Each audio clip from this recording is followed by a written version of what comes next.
Bonjour, je réponds à vos questions. Je m'appelle Elka Ivanova, je suis professeure de français depuis 25 ans. J'enseigne le français langue étrangère à l'école 17 Damien Gruev à Sofia, en Bulgarie. Actuellement, je suis en même temps directrice adjointe de l'école. Voilà pourquoi je n'ai que 5 heures d'enseignement par semaine.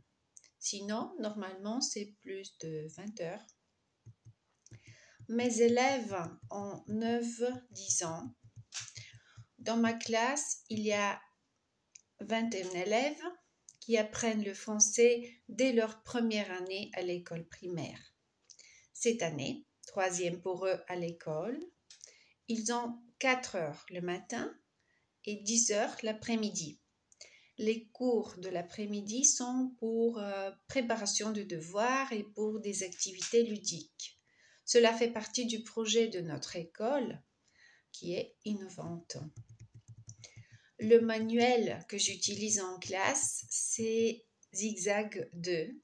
C'est une méthode ludique, claire et rassurante. C'est la municipalité qui finance l'école et l'école achète les livres de son budget.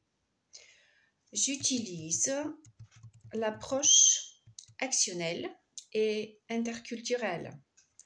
La méthode Zigzag propose un voyage à travers le monde francophone et les situations authentiques dans lesquelles se trouvent les élèves favorisent les échanges entre eux, maintiennent la motivation des élèves. Je travaille les 4 compétences, bien sûr. D'abord, c'est la compréhension orale, l'expression orale, la compréhension écrite et dernièrement, c'est l'expression écrite. Le plus souvent, je propose des activités ludiques et des chansons avec des gestes. Pourquoi? D'abord, les jeux. Les élèves adorent jouer. Dès son plus jeune âge, c'est en juin qu'un tout petit commence à faire des apprentissages dans le plaisir. Le jeu a un rôle spécifique dans le processus de l'apprentissage. Selon moi, jouer en classe de français langue étrangère signifie éveiller l'intérêt au français. Deuxièmement, la chanson mimée. La chanson facilite l'apprentissage, améliore la prononciation. Elle aide les enfants à surmonter la timidité et la peur des erreurs. Pourquoi mimer une chanson?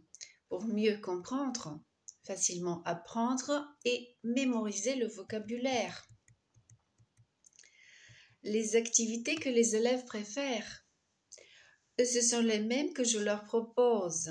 Plutôt, je les propose parce qu'ils les préfèrent. Les différentes stratégies d'apprentissage, oui. Entre autres choses, je leur propose des stratégies d'apprentissage. Beaucoup de ces stratégies sont des activités qui proviennent du manuel, mais il y en a que je construis. Par exemple, j'utilise les différentes couleurs pour introduire les règles de la lecture en français.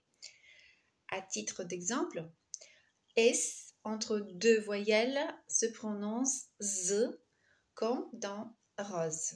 Ou bien OI, on le lit OA comme dans le mot noir. Recours à la langue maternelle, oui, parfois quand il y a quelqu'un qui n'a pas bien compris la consigne ou le lexique. Les difficultés de mes élèves dans l'apprentissage de la langue sont au niveau de la concentration et l'attention. Je dois changer les activités tout le temps pour ne pas perdre mon public. L'évaluation en classe de FLE au primaire. D'après moi, au primaire, il faut évaluer pour faire réussir les élèves, pour les motiver et rassurer. Avant la pandémie, on pouvait aller ensemble à l'Institut français pour voir un film, découvrir la médiathèque. Les élèves adorent et ils y participent. Les petits sont motivés quand le cours de langue est fascinant, intéressant. En ce qui concerne la motivation, le rôle des parents est très important aussi. La moitié de mes élèves apprennent l'anglais en même temps. Cela facilite l'apprentissage du français, mais pas la prononciation. La formation continue est un des aspects essentiels pour l'amélioration et la rénovation des compétences linguistiques et méthodologiques d'enseignants des langues étrangères. Les formes les plus utilisées en Bulgarie sont des stages pédagogiques, des classes portes ouvertes, des webinaires, des échanges entre collègues. L'enseignant est activateur, motivateur et inspirateur. Il doit être influent et inspiré lui-même et en même temps conscient et responsable de son influence. Il doit être aussi observateur. Il doit savoir observer les enfants pour les connaître et savoir les aider, guider. Observer la situation pour savoir ce qui fonctionne et ce qui ne fonctionne pas. C'est celui qui doit savoir faire sentir l'apprenant compétent, c'est-à-dire installer un climat dans la classe où l'erreur est bienvenue.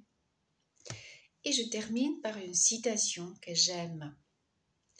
Le prof médiocre dit: le bon prof explique, l'excellent prof montre, le meilleur prof inspire.